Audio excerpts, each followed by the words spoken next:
Ninawasalimu popote mlipo wapenzi watazamaji wa hichi kituo, hamjambo. Karibu kwenye mwendelezo wa mazungumzo yetu. Mimi ni mtangazaji wako Bwana Ezra, nikope lako sikio nikuchanganulie yale ambayo yametendeka. Ninakuomba usikilivu mwema na ninakuomba kama haujaweza kujiunga na hichi kituo subscribe. Kikosi cha wanasheria katika taifa letu la Tanzania, Tanganyika Law Society, wameweza kumshtaki Samia Suluhu Hassan na utawala wake katika Jumuiya ya Madola. Kumbuka kwamba Jumuiya ya Madola iliweza kutuma wawakilishi wake katika taifa letu la Tanzania, wawakilishi hao wakiongozwa na aliyekuwa rais wa Malawi Lazarus Chakwera, ili kuchunguza kilichosababisha machafuko ya mwaka uliopita. Vilevile kujaribu kuliunganisha taifa letu la Tanzania baada ya Samia kumegua taifa letu kwa kuleta udikteta na kwa kuweza kusimamia maafisa wa polisi ambao waliweza kuwatoa wananchi uhai mwaka uliopita.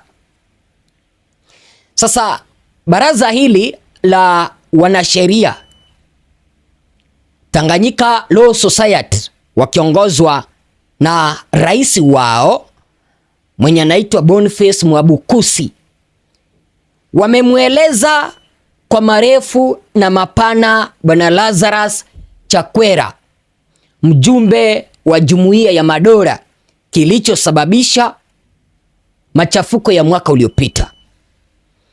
Sasa Bwana Boniface Mwabukusi, jinsi ambavyo naona hapo, akaja akachapisha hivi baada ya kupatana na mjumbe huyo wa Jumuiya ya Madola.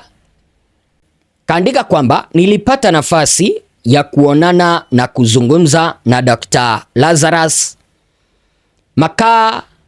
Makanti Chakwera.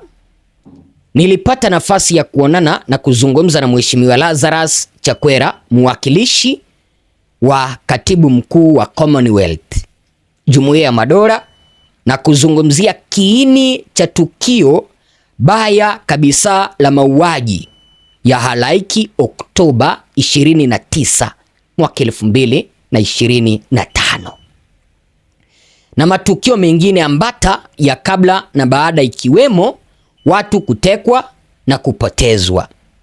Hoja zetu zililenga namna bora ya kupata ufumbuzi kamili kwa msingi wa ukweli, truth, haki, justice,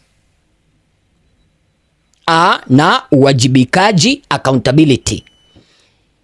Kama utaweza kuangalia haya mazungumzo ya Boniface Mwabukusi kwa marefu na mapana, utaona Bwana Boniface Mwabukusi bila kuogopa alimuelezea Bwana Lazarus Chakwera kwamba serikali ndiyo ya kulaumiwa kwa maafa yaliyotokea mwaka uliopita,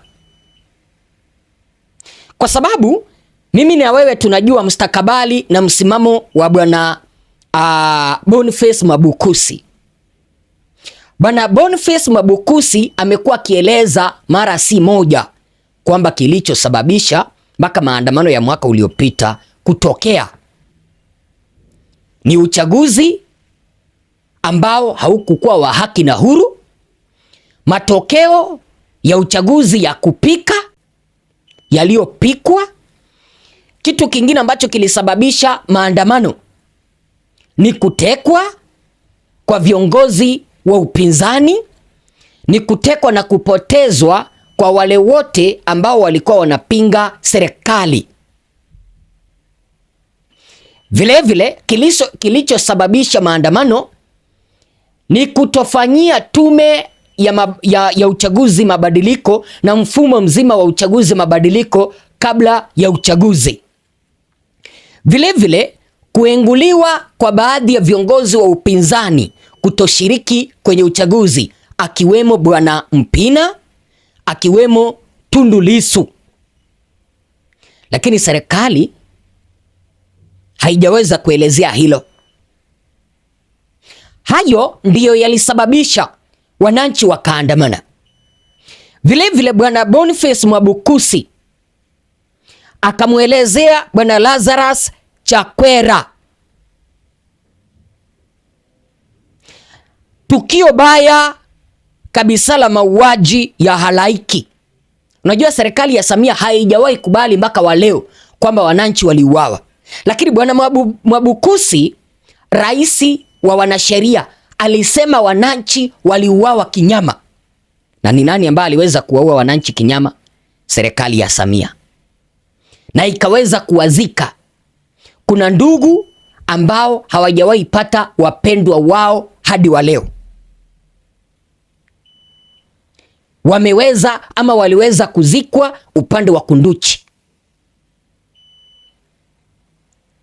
Sasa bwana Boniface Mwabukusi, sitaki niwachoshe na mambo mengi, alisema kwamba ili tuweze kupata ufumbuzi bora kamili kwa msingi wa ukweli, lazima waliohusika kuratibu kutekeleza mauaji wakamatwe na kufunguliwa mashtaka, kitu ambacho kinaitwa accountability, uwajibikaji.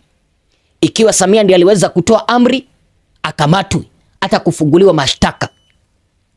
Vile vile justice, kuna polisi ambao walihusika kuwaua wananchi na kuwatoa wananchi uhai, wanaendelea kutembea huru, wachukuliwe hatua mwafaka. Tumekuwa tukiona viongozi wakitoa hoja mbaya, sijui Watanzania tulilipwa kuandamana. Watu kama hao wanapaswa kuwajibishwa. Justice lazima iweze kupatikana kwa wale ndugu zetu ambao walikamatwa, yani waliuawa, familia zao zipate fidia, na wale ambao waliweza kuhusika kuwatoa ndugu zetu uhai wakamatwe, kama ni kifungo wafungwe kifungo cha maisha. Hiyo ndio justice ambayo bwana Mwabukusi anahitaji kabla ya kuliunganisha taifa letu, kabla ya mazungumzo ya kuleta taifa letu pamoja. Sijui kama unanielewa mpaka hapo. Vile vile kuna wale ambao waliweza kukamatwa kwa sababu za kisiasa, kina Tundu Lissu. Kuna wale ambao waliweza kutekwa wakapotezwa, akina Humphrey Polepole, waachiliwe. Wakiachiliwa na ukweli ukijulikana ni akina nani waliratibu kutoa ndugu zetu uhai, na watakaopatikana na makosa wachukuliwe hatua mwafaka, basi taifa litakuwa tayari kufanya nini? Kuingia kwenye mazungumzo ya maridhiano. Vile vile tunataka katiba mpya. Haya ndiyo ambayo Boniface Mwabukusi ameweza kuelezea huyu mjumbe mwakilishi wa Commonwealth. Kumbuka kwamba Commonwealth walisema kwamba wao hawataegemea popote. Wanataka kujua ukweli na kusaidia taifa letu kurejelea hali ya kawaida. Sijui kama unanielewa mpenzi msikilizaji na mpenzi mtazamaji. Kwa hivyo ninashukuru bwana Boniface Mwabukusi ambaye ni rais wa wanasheria kwa kusimama imara na kwa kuchukua msimamo wa kusimama na wananchi na kusema ukweli kwamba hii serikali iliweza kuwatoa wananchi uhai. Licha ya kwamba serikali ya Samia imejaribu kukana kwamba hapakukuwepo na mauaji ambayo yanasemekana hadharani.